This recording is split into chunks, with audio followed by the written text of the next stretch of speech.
Tudo que você deseja superar, você tem de absorver. Não é só você xingar. É o exemplo que eu dou. A serpente de Moisés e as 3 serpentes dos magos. O que a serpente de Moisés fez com as outras serpentes? Ficou xingando? 3? Não, ela as engoliu.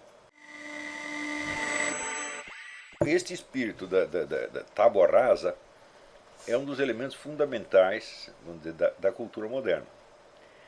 E quando você faz tábua rasa, é o seguinte, você não precisa examinar o que os outros disseram antigamente. Você simplesmente ignora, vira as costas e fala de outra coisa. E depois, como todo mundo passa a falar de outra coisa, você diz que aquele conhecimento antigo foi superado. Ele não foi superado, foi simplesmente esquecido. E isto produz uma série de distorções históricas absolutamente monstruosas.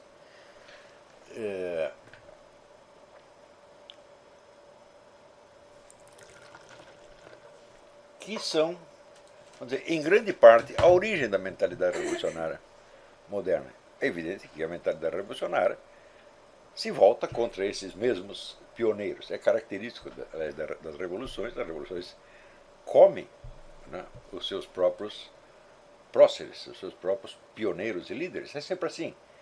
Isso aconteceu, você vê na Rússia, dos membros do primeiro comitê central não sobrou nenhum, só sobrou Stalin. Em Cuba, a mesma coisa, na China, a mesma coisa. E isso é característico da própria dialética interna da Revolução. A Revolução se come a si mesma. E isso acontece não só do ponto de vista da liquidação física dos seus líderes, tá certo? Mas também da liquidação intelectual das ideias que as geraram. Então, as mesmas ideias que produzem a mentalidade revolucionária numa época são condenadas pela própria Revolução na época seguinte. O modelo clássico disso aí é o próprio Karl Marx, que fala, vamos dizer, primeiro existe uma revolução burguesa, e agora nós vamos fazer a revolução proletária, que, de certo modo, continua e destrói a revolução burguesa ao mesmo tempo. Ela assimila e destrói, tá certo? E dentro do próprio movimento socialista, que já é, então, a revolução proletária, existe em primeiro lugar os chamados socialistas utópicos. O que o Marx faz? Vai absorver os socialistas utópicos e destruí-los. Então isso não acontece só no domínio da política e da ideologia em sentido estrito, mas acontece no mundo das ideias de modo geral. Tá certo?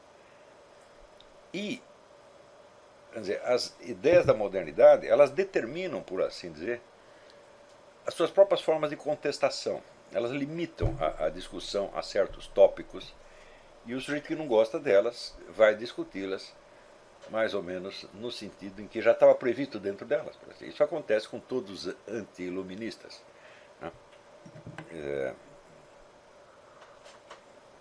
Quem estudou esse pensamento anti-iluminista a fundo foi o historiador israelense Zeev Sternhell. Escreveu livros absolutamente monumentais sobre o pensamento anti-iluminista.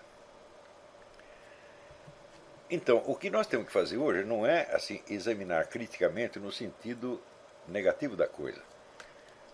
Temos que nos opor à modernidade. No sentido, René Guénon faz isso. René Guénon odeia a modernidade, faz críticas devastadoras, às vezes válidas, às vezes não. Tá certo? Mas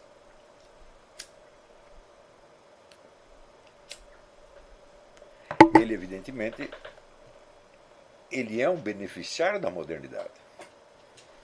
O próprio movimento editorial moderno, no qual ele se insere, a língua francesa moderna, que ele domina e na qual escreve como um verdadeiro artista, o ensino secundário francês, no qual ele trabalhou, tudo isso é a vida dele. Então, aí você vê, por exemplo, um dos principais discípulos do René Guénon, que era o Ananda Coomaraswamy. Ananda Coomaraswamy era tão antimodernista quanto o René Guénon, mas ele adorava a aviação, por exemplo. Eu falava, bom, mas cadê a aviação na civilização pré-moderna? Não tem. Então, algo do moderno você vai ter que absorver. Então, a postura crítica, ela não é suficiente para dar conta da modernidade. Não é isso? Então,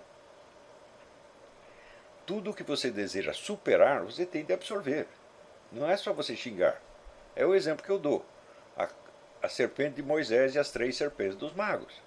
O que a serpente de Moisés fez com as outras serpentes? Ficou xingando as 3? Não, ele as ela as engoliu. Né? Então, vamos dizer, essa cena do Antigo Testamento, para mim, é a base de toda a disciplina filosófica. Não se opor a nada, mas engolir, superar, transcender. É a única coisa que rende frutos. A oposição cria, vamos dizer, um confronto estático. A dualidade de partidos. Tem esse partido e tem o outro partido. E isso pode ficar assim eternamente até que os dois se liquidem um ao outro. Então, a oposição do pensamento burguês e do pensamento socialista, ela está aí até hoje igualzinha e não sai disso. Então o pessoal levanta, por exemplo, o pessoal que inventou menos Marx e mais Mises. E isso vai levar um tempão para acabar. Por quê? O Mises não transcende o marxismo. Ele simplesmente demonstra suas falhas desde o ponto de vista da ciência econômica. Agora, você provar que o marxismo, que a economia marxista não funciona, você não provou que a teoria da história marxista não funciona, que a estratégia marxista não funciona, né? Que a política marxista não funciona, que a cultura marxista não funciona. Você não provou nada disso. Então, você ainda está na esfera do confronto estático. Eu digo, olha, se você examinar bem, o marxismo é um movimento de uma abrangência enorme. Não há assunto sobre o qual não exista um ponto de vista marxista. Então, ele é uma cultura inteira. E, evidentemente, ele só pode ser superado se houver uma cultura mais abrangente capaz de absorvê-lo e transcendê-lo. Né? Eu acho, por exemplo, que a obra do Eric Voegelin é um elemento disso aí. A obra do Eric Voegelin é uma inspiração, porque ele, de fato, ele engole o marxismo nos pontos em que ele o estudou e vai em frente. Né? Não fica só, vamos dizer, criticando.